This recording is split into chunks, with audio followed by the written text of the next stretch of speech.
dire que aujourd'hui, nous sommes en train d'assister à un nouveau paradigme au niveau de la politique de l'eau, telle qu'elle a été voulue par le souverain.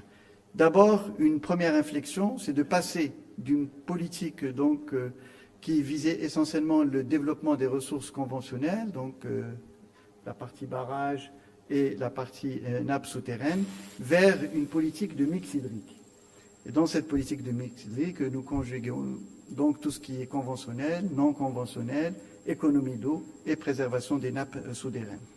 Deuxième axe aussi important, donc deuxième inflexion, c'est le passage d'une logique de gestion de ressources à court terme où on réagit par rapport à la problématique qui est posée, vers une politique en fait de long terme, où il y a une vision de long terme qui est fixée avec des objectifs à moyen et long terme qui sont établis, mais aussi une capacité aussi donc à s'adapter par rapport aux évolutions donc des changements climatiques et en même temps assurer la durabilité,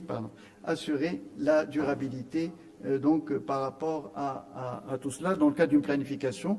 Et je dois dire, dans ce cadre-là, nous avons travaillé sur un horizon d'ici 2050 pour identifier les besoins, mais aussi donc les mesures à prendre pour pouvoir être en phase avec toutes ces évolutions. Parmi les points aussi, c'est une troisième inflexion.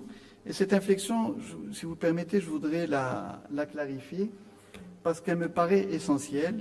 Et ça rentre dans le cadre de la vision royale, c'est qu'aujourd'hui on va passer d'une logique de solidarité, donc campagne-ville, où c'est la montagne qui donnait l'eau aux villes, notamment aux villes côtières, où il y avait l'essentiel de la population, à une politique où on va passer d'une solidarité ville-campagne. Donc on inverse complètement en fait le processus à travers le dessalement de l'eau, qui permet d'abord de répondre aux besoins d'eau. Donc on ne va plus prendre de l'eau donc des montagnes pour les ramener en ville pour pouvoir répondre à ces besoins. Mais en même temps, il y aura même du transfert de l'eau des villes côtières vers des villes intérieures.